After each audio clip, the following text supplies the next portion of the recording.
To learn about the rise and fall of ancient European civilizations, researchers sometimes find clues in unlikely places, deep inside of the Greenland ice sheet. For example, thousands of years ago, during the height of the ancient Greek and Roman empires, lead emissions from sources such as the mining and smelting of lead-silver ores in Europe drifted with the winds over the ocean to Greenland, a distance of more than 2,800 miles, 4,600 kilometers, and settled onto the ice. Year after year, as fallen snow added layers to the ice sheet, lead emissions were captured along with dust and other airborne particles, and became part of the ice core record that scientists use today to learn about conditions of the past. In a new study published in NAS, a team of scientists, archaeologists and economists from the Desert Research Institute, DRI, the University of Oxford, NILU, Norwegian Institute for Air Research and the University of Copenhagen used ice samples from the North Greenland Ice Core Project,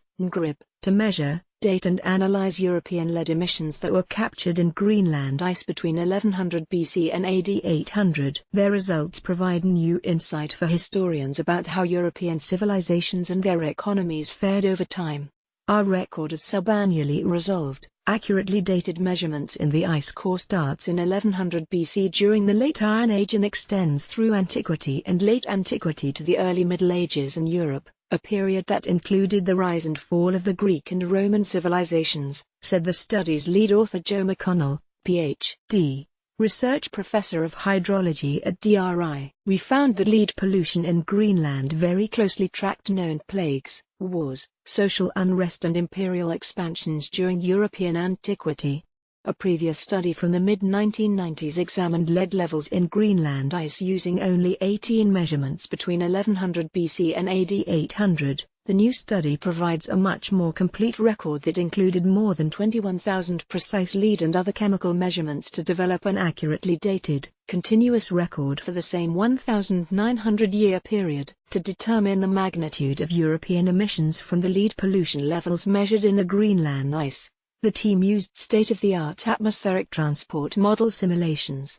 We believe this is the first time such detailed modeling has been used to interpret an ice core record of human-made pollution and identify the most likely source region of the pollution, said co-author Andreas Stoll, Ph.D., senior scientist at NILU. Most of the lead emissions from this time period are believed to have been linked to the production of silver, which was a key component of currency. Because most of the emissions during these periods resulted from mining and smelting of lead-silver ores, lead emissions can be seen as a proxy or indicator of overall economic activity, McConnell explained. Using their detailed ice core chronology, the research team looked for linkages between lead emissions and significant historical events. Their results show that lead pollution emissions began to rise as early as 900 BC. As Phoenicians expanded their trading routes into the western Mediterranean. Lead emissions accelerated during a period of increased mining activity by the Carthaginians and Romans primarily in the Iberian Peninsula, and reached a maximum under the Roman Empire. The team's extensive measurements provide a different picture of ancient economic activity than previous research had provided. Some historians, for example,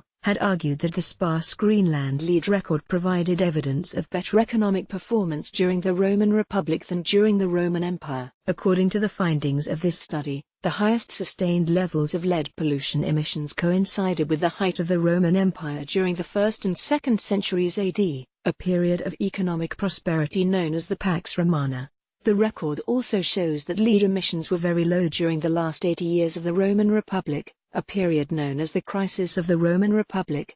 The nearly fourfold higher lead emissions during the first 2 centuries of the Roman Empire compared to the last decades of the Roman Republic indicate substantial economic growth under imperial rule, said co-author Andrew Wilson, professor of the archaeology of the Roman Empire at Oxford. The team also found that lead emissions rose and fell along with wars and political instability, particularly during the Roman Republic, and took sharp dives when 2 major plagues struck the Roman Empire in the 2nd and 3rd centuries. The first, called the Antonine Plague, was probably smallpox.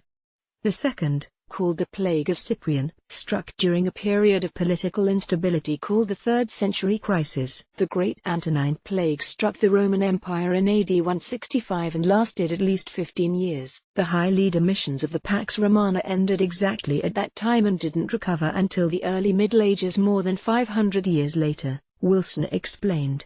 The research team for this study included Ice Core specialists, atmospheric scientists, archaeologists, and economic historians, an unusual combination of expertise. Working with such a diverse team was a unique experience in my career as a scientist, McConnell said. I think that our results show that there can be great value in collaborating across disciplines.